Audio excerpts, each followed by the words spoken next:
ยายมาทำอะไรที่นี่มาทำบุญจ่ออายุให้หลวงพ่อรักษาแล้วมาดูเจ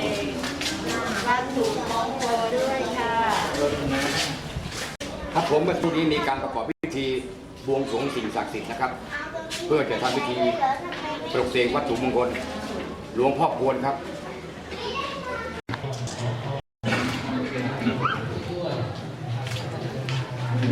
ยังมีธรรมสรณังกัจฉามิ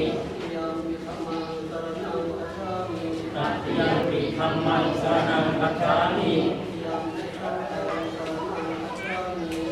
ยังมีสังฆังสรณังกัจฉามิพุทธัง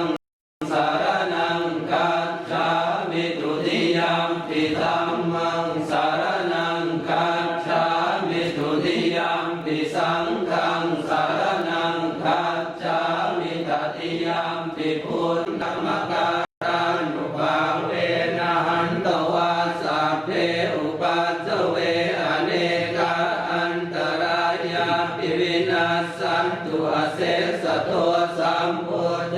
นะโมตัสสะเตอันตจัตตาริสัตตะสะเกวิสติสัตตะสาสานินัมมามิสิรสาอังเตสังธัมมันจะสังขันจะตะเรนะนัมมามิหังนัมการานุภาเวนะรูป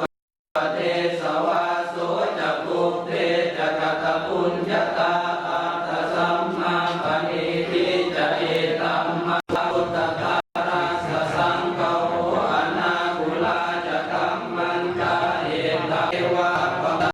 พุเตสุมาณสัมภาวะเยอปริมาณังเมตัญจะสัพพโลกาสมิงมานะสัมภาวะเยอปริมาณังพุเตนะมุเตนะยาวะพระมโลกาสันโตอาภุกังทิยายะตาตะตะปะทานะเวทิตาโอวิญโยหิติสุปฏิปันโนภะคะวะโตสาวกสังโฆอุชุปฏิปันโนภะคะวะโตสาวกสังโฆญาณปฏิปันโนภะคะวะโตสาวกสังโฆสามีจิปฏิปันโนภะคะวะโตสาวกสังโฆญาติกังจักสาภุเตชยมังคลานิเอตาภิพุทธชยมังคลาอันตกาตาโยวาจโนตินาเมตไตรกรุณามุทิตาอุเบกขากุศลเทียมเมียสัมมาสัมพุทโธอัตเวสเทียนเนียมเพียกเพียแดนแม่ยัวโจนุโกสเยโมนิมมาเรียเจียนโนมโอสันโตปุเรนักตะอันไรไตโยสัตตาไตโลกวิทูเมตตาอุปปรมัยมิอภิตามังคลันเจโยจามนาโกสกุณาสัสสะโตปาปังกโอโตสุภินังอากันตังสังฆานุภาเวนะวินาสเมตุ